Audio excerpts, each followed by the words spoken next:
Going back to your Thursday, we ended up at 0 for your morning low, but right on the money when it comes to that afternoon high of 26 degrees, record of 57 set back in 2011, and negative 25 back in 1963, and we're almost at 10.5 hours of daylight. But temperatures today warmed up even further by a good 10 to 15 degrees for a good portion of the western UP.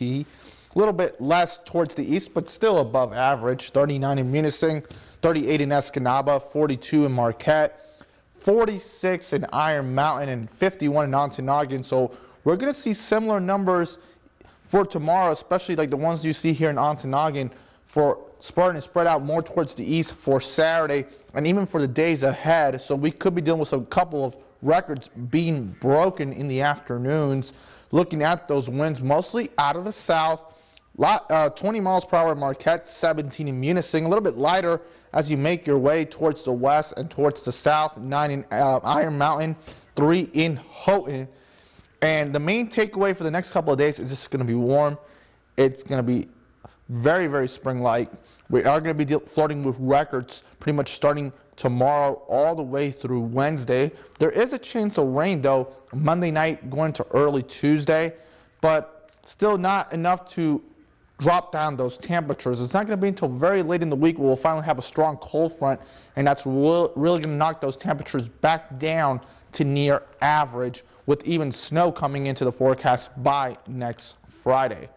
But here are the record highs we're going to be dealing with starting from tomorrow all the way through Wednesday. I'm forecasting for Saturday 44 degrees, so that's still a little bit conservative compared to the record high 52 degrees, but I wouldn't be surprised if we get a couple degrees higher than that 44 degrees for your Saturday, because there is a cold front. That's why I went with that number. 1997 was the record for Saturday, and as you can see, for the next couple of days, we even had some in the 2000s. Tuesday's looking like the best bet of breaking that record, 48 degrees, previous record 47 in the year 2000. Wednesday, somewhat unlikely at 57 degrees. But still, all these other days, even with the cooler weather on Sunday and Monday, we could still be breaking those. So I wouldn't be surprised if we get almost all 5 days broken by the time the cool air marches in late next week. But for tomorrow, just enjoy the warmth. Just take advantage of the outdoors. But if you are going to be doing any activities regarding ice, it's going to become unstable, so you may want to stay away from those through the next couple of days, especially with that ice starting to thaw out. But going into the next, especially as we go through the work week to next week, overall it's still going to be well above average. That chance of rain is only going to be on Monday, and any precipitation that we see is going to be relatively light in nature, no significant accumulations.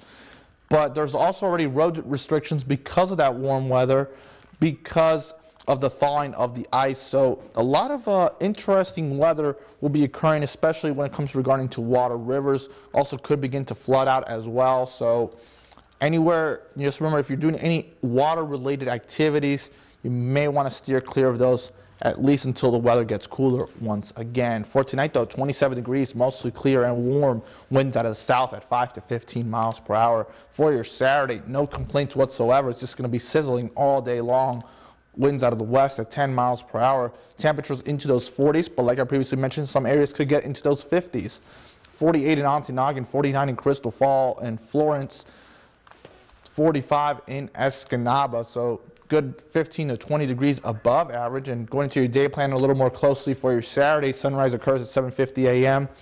Tomorrow night will end up around 28 degrees, but we're letting those good times roll as we go into next week. Just that chance of rain on Monday night going into early Tuesday, and then really the weather really begins to take a bit of a change by next Thursday, and then by next Friday, that's when the cookie really crumbles as we finally introduce snow into the forecast.